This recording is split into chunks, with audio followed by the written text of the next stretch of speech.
Hello, my name is Chris Aponte, aka Bobby Shulo, and this is how I change collar linings on a pair of sneakers. Step 1, fold the tongues inward. Protect the tongues.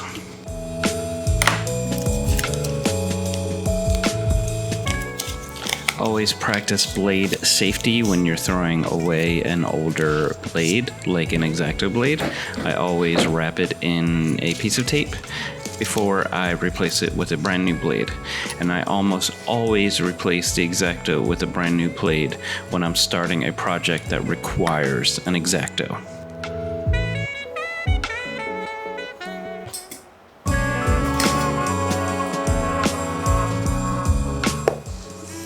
For a cupsole shoe like a Dunk or an Air Jordan 1, I would be removing the stitching on the back half of the shoe, because typically the stitching is going right into the existing collar lining, and then I will replace it at the end of the job. So always make sure that you have the correct size and color of thread when you're doing this type of job.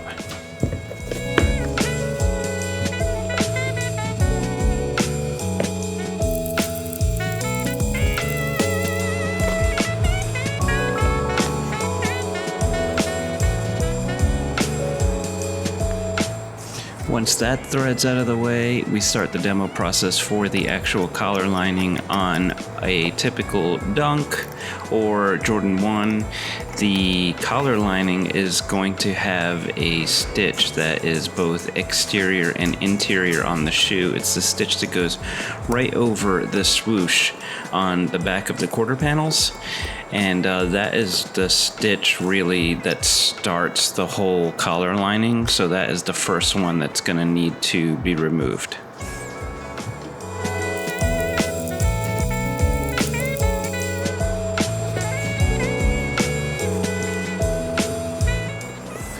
Not all of the Dunks have stitching around the 4 lace holes on the Dunk lows. Most of the modern ones do not. This one is 22 years old. Now, if you're replacing a collar lining, more than likely it's going to be an older shoe, so it's a toss-up whether or not you're going to be removing that thread. But if you are, make sure you take a picture of what it looked like before you remove the thread. That way, when you do your stitching at the end, you will stitch it the same way.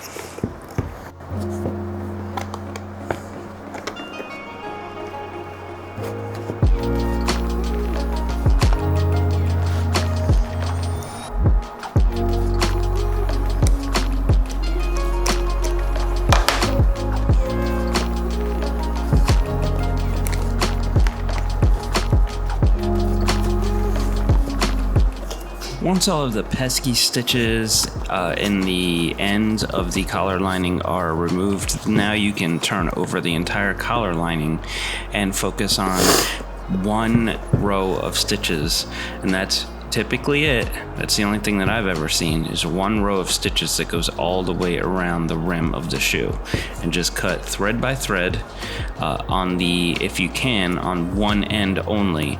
That way you can pull one long thread on the other side and it will remove all of your loose threads at once.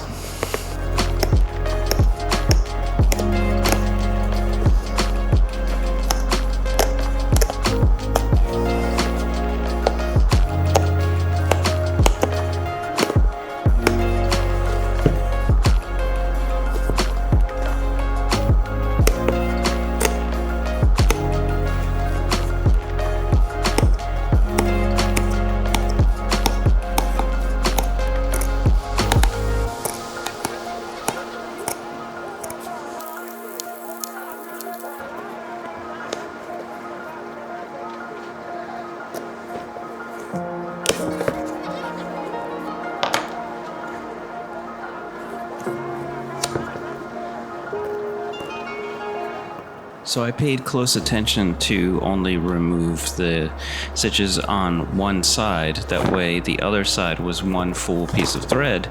I can pull that full piece of thread, and what it does for me is it cleans up most of the mess of those threads that are stuck in the hole still. And any ones that are left, I can just pull out with my fingers, or I can use a crep eraser, aka a glue eraser, and they should pull them right out.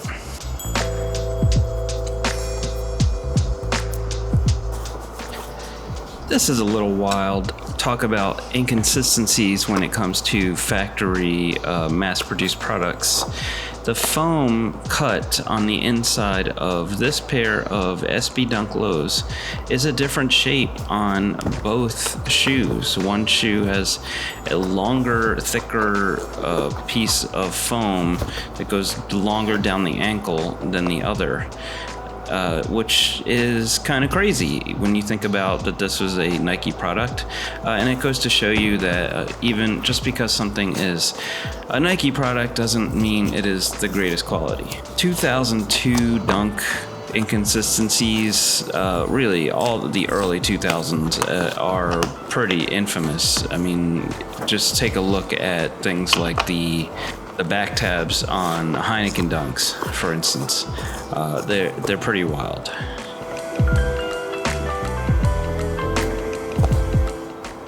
We're talking about super old glue here, so you notice I didn't apply any heat when removing the collar lining, even though there was glue there. There's glue here with the foam attached to the back of the shoe, but it comes off very easily. It's very dry. I don't think that heat is necessary.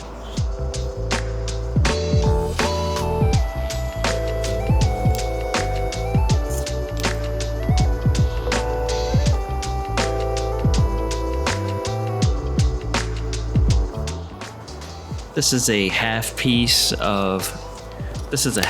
piece of high-density foam you can purchase at Joann's here in the States. It is not expensive. It is a better quality than what is already in the shoe, in my opinion, and it's pretty easy to work with. I took the one piece of foam that I thought was a good shape out of the two, and I just pinned them to the foam, and I used a silver marker to trace it out.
I have my workshop table separated half clean and half dirty, though dirty is a bad word. It doesn't really mean dirty, it just means that's the side that I do the glues now, it's the side that I do the paints, and I try to keep the clean side clean.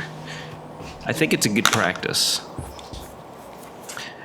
All I'm doing here is applying contact cement to the back of the shoe, and then I will apply it to the one side of the foam, and then once they both are cured enough to bond, I will just push them together. But I did this kind of early. When I was doing it and I put them down, I realized I do not like to sew when the foam is in, because then it's hard to see the line. So I ended up just leaving it with the glue on, which is fine. You could always let it dry and then just reheat it, and it will reactivate and rebond.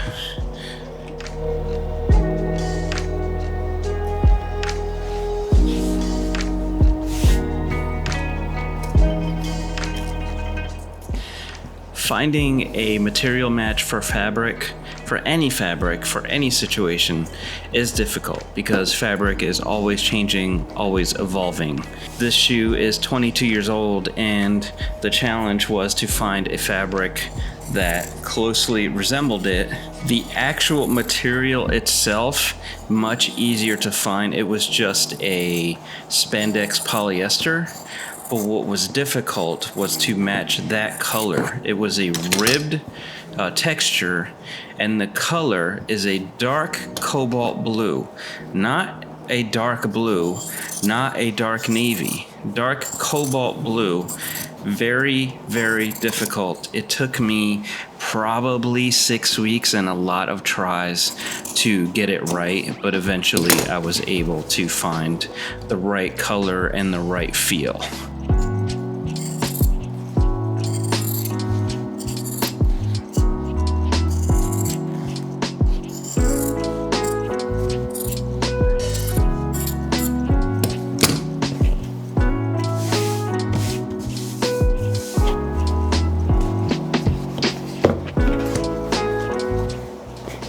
The next step is to take the material and drape it over the back half of the shoe. I like to use clips on the front parts of the shoe and then just bring it around to make sure that it is going to be enough material to cover the whole thing, but not too much material where that you can't see what you're doing when you're sewing, or it's hard to hold the shoe when you sew. I try to make it just right.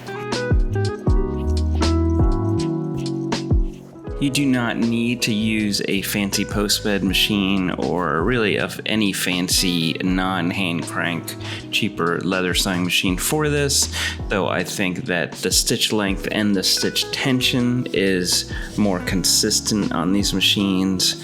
I'm doing this for a customer, so obviously I want it to be as nice as possible, but you could totally do this at home on a $100 hand crank sewing machine, as long as you got it dialed in with the tension and you got the stitch length dialed in.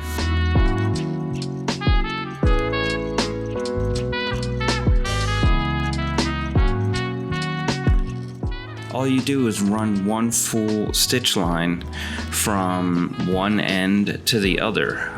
Where you had demoed the collar lining before is exactly where you're stitching this new one into. And that's it. It's just gonna be one long thread line.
The next step is to cut off the excess on the top rim of the shoe. Try not to get too close to the thread, because if you do, you could cause some pull tension when you bring the collar lining over, which could expose the thread or maybe make a hole. It's not worth it. So just give yourself a little bit of grace when you're cutting close to that thread. Give yourself, at least an eighth of an inch or something.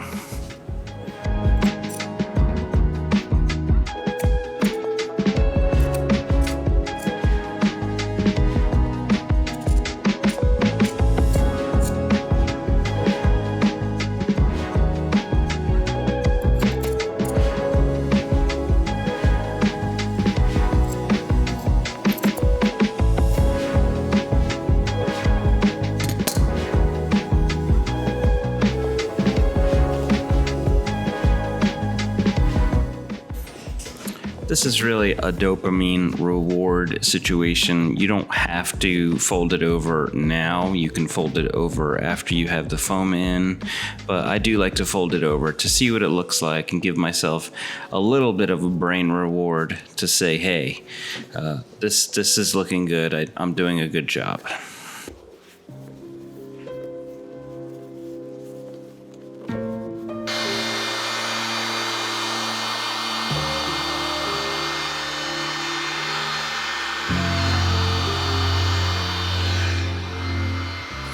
At this point, you can reheat the glue again. Like I said, it's not a big deal.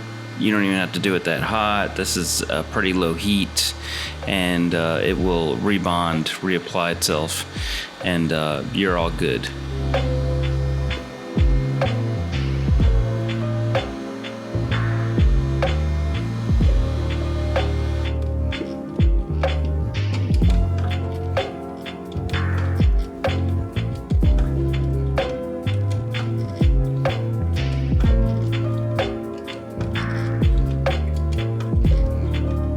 From this angle, you really can't see where the needle is being buried into, but if you know what an SB Dunk looks like, you know that there is a stitch line that goes over the swoosh, and that stitch line is either right next to or a little bit under the collar panel that is right on the backside of the quarter panel.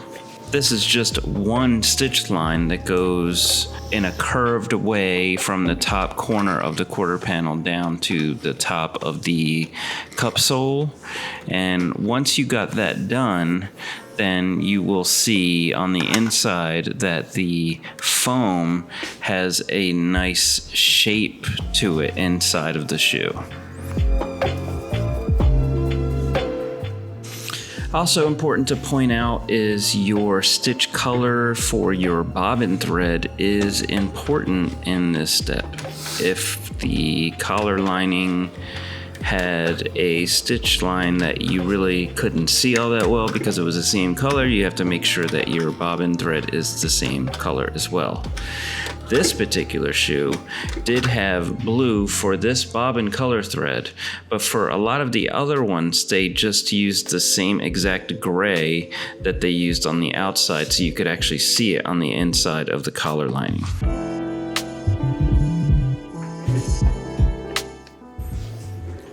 You'll find yourself in a rhythm at some point, and that's where I was here.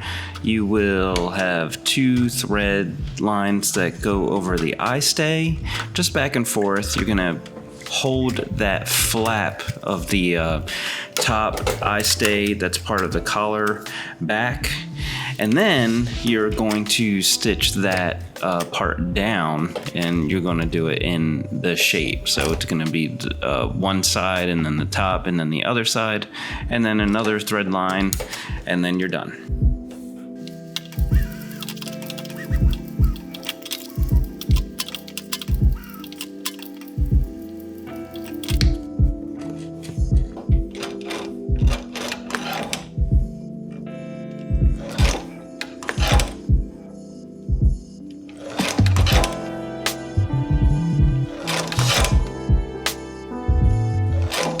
Stitching the cupsole does not need to be all one thread. It's all hidden underneath the insole. It's glued down, It could be a bunch of threads.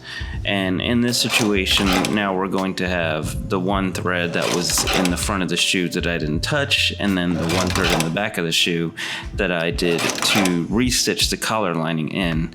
But like I said, they're all going to go, all those ends are going to go underneath the insole. They're going to be glued down. So from the outside of the shoe, it looks exactly the same.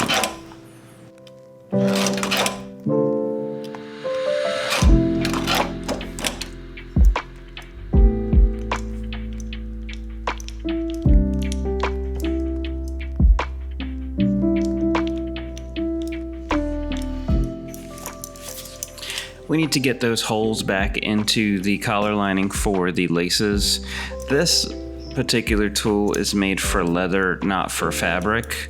It's not perfect. I actually had to use this, and then I used some sharp tools in order to actually make the penetration bigger and look a little bit more factory. But the goal here is to make sure that you can put laces through there, and that's exactly what we did here.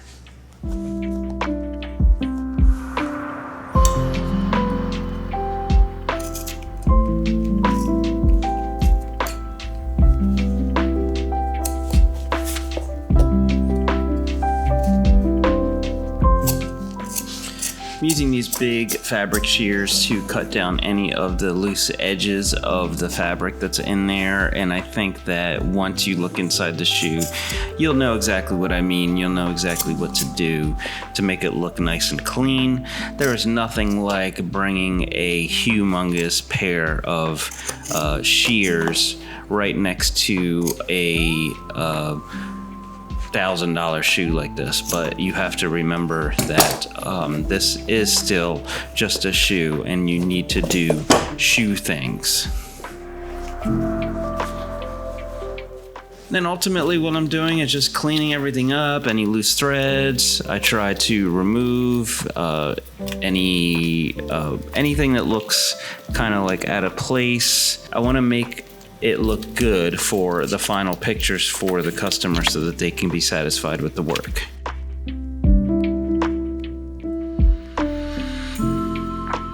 Oops.